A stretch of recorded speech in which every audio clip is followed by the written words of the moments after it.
All right, so what are some concepts that we've talked about so far? Just the main one would be what? Forces. Forces and newtons. That's right. Okay, so with that in mind, okay.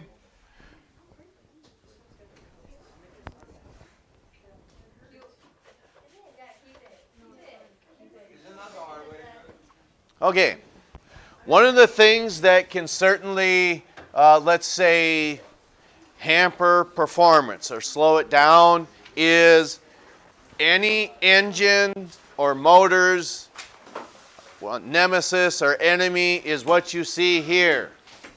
And that would be what? Friction, okay?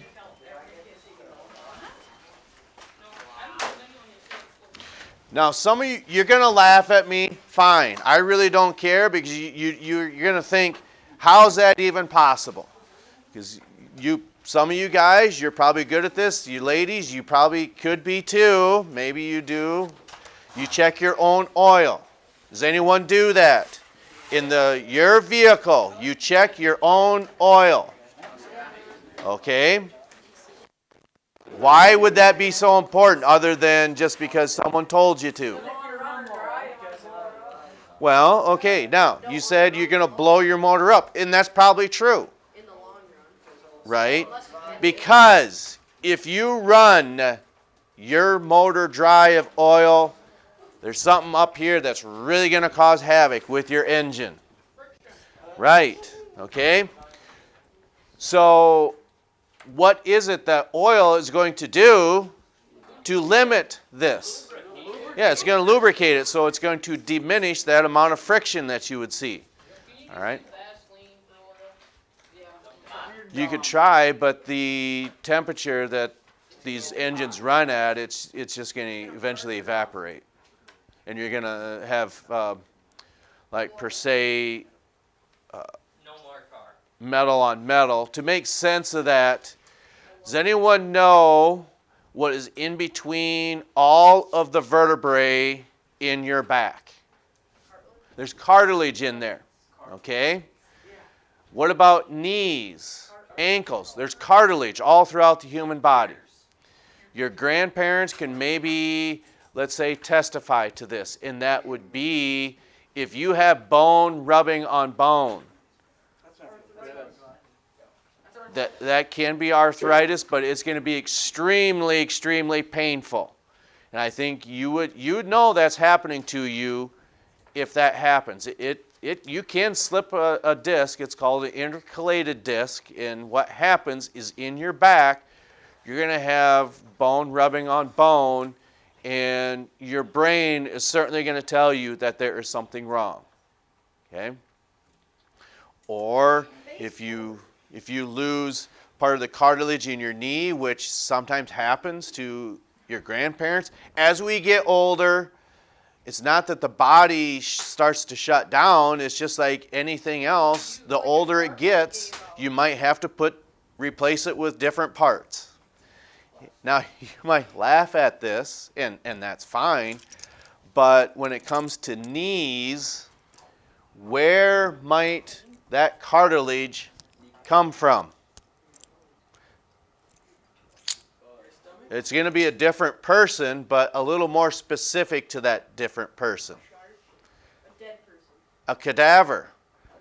It is possible that you can maybe harvest cartilage from a cadaver, like you had said, a dead person. And I think that's pretty common. Okay? Now, that's one of those things to where, my gosh, you don't have a mortician here who's on the black market selling bodies here and there and here and there. That would be a pretty decent business, wouldn't it? But yes, that cartilage can be harvested and then implanted inside another human being. The reason that is true, but you got to be a little more specific. Which organ? Could you take heart valve? The heart valves, that's right. Can you take organs from different? Yeah, but the expectancy of that happening or possibility is probably pretty low. Okay. Why don't we just kill a shark and take all his cartilage? Because your body's probably going to reject it. That's why. Have they ever tried it though? I think we would have heard about it by they probably have, but they just haven't succeeded. If you haven't had that succeed yet, you're probably not going to hear about it. What if they didn't know that it was shark cartilage?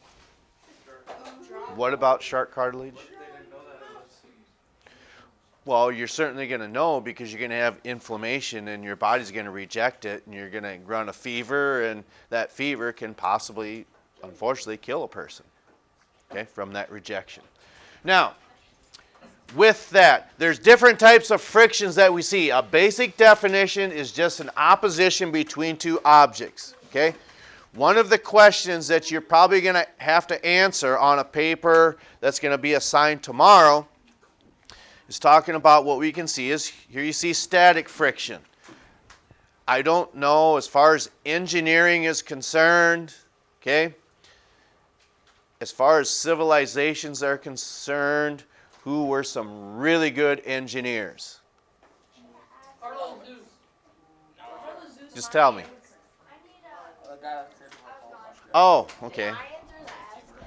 Okay, just a moment. Aztecs, Indians. Okay, as far as that civilizations are concerned, yes, Incas, Mayans, Aztecs, I get that. But probably those that may predate them would possibly be who? Just keep thinking. Egyptians, Romans, Greeks, even Philippines, Turkey. probably the Chinese as well. But think of the pyramids, okay?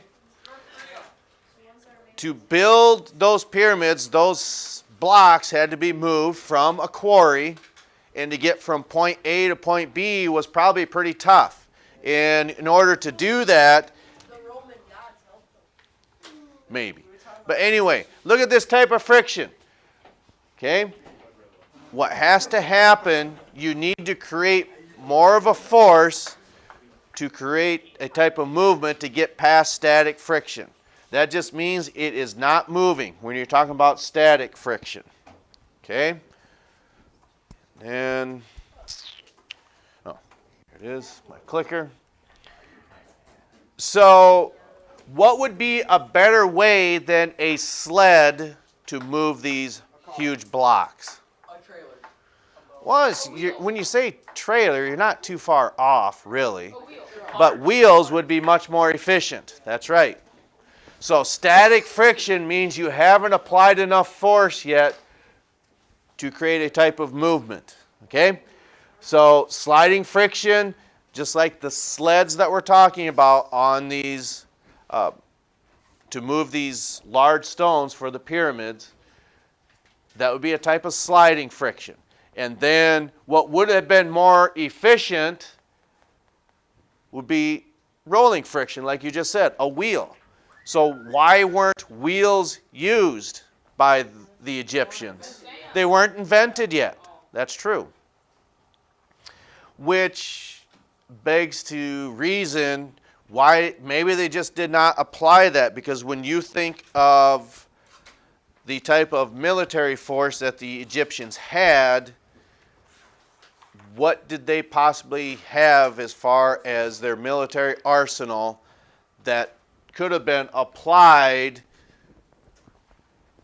to overcome this and better than sliding friction? Camels. What about horses and what? Camel. No, not camels. Donkeys. What are the horses pulling? Wagons. Wagons are too big. Sleds. No, Ropes. no. Skis. So if you wanted to take out your enemy from a long distance away, well, yeah, you would think a sniper, but we're talking about Egyptian times here. Crossbow. A type of bow and arrow. But what did they... I know you had to have talked about this in world history, I would think. Weapon. No. Sniper towers. Weapon. No. What's a chariot? Oh, yeah. It's a horse-drawn cart. I know you said wagons, but a horse-drawn cart that would have a driver and an archer on there. And that would be very efficient to move from point A to point B on the battlefield. One, you can't catch up to them. Two, You're hard to hit. you'd be hard to hit, and you take your enemy out from a great distance. Okay? But when you say sniper, it's not a bad term to say that, because if you get your enemy choked into one area, you could have a sniper that could take care of a lot of people over a long amount of time. And it wouldn't take a great force to do that. Okay? And the reason I say it, how many of you have seen, I'm sure you've heard of it, Gerard Butler. There's a movie called 300. I think we should watch it. You can do that at your own leisure at home. No one's ever heard of the movie 300? Back in time. Yes? Is there like a caveman on it? No. And then the next one was 300 Rise of an Empire. Okay, that was a sequel. That movie, or movies, was based around King Leonidas and King... I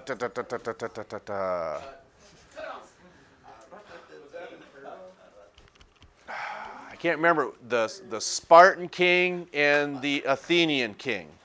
Okay? And that's what those movies were based upon. And what had happened at a place called Thermopylae, that force of 300 held off the Persians of a force of probably multiple thousands. They held them off for a long amount of time. How would that even be possible? Because it was a choke point in order to get through from where they were going from the seas to try to invade Greece. But if you just have this narrow pass called Thermopylae, that's how those soldiers held off that force for so long. Kind of like a sniper, like what you had just said. Okay, so where does that put us? Let's maybe do one more. Okay, one of the things to keep in mind, there's not a lot of lecture material to go through. There's just a lot of problem solving. Okay? Last chapter or last year? No, better than lectures. Oh, better than lecturing? Sure. Okay, so let's wrap this up then. Okay?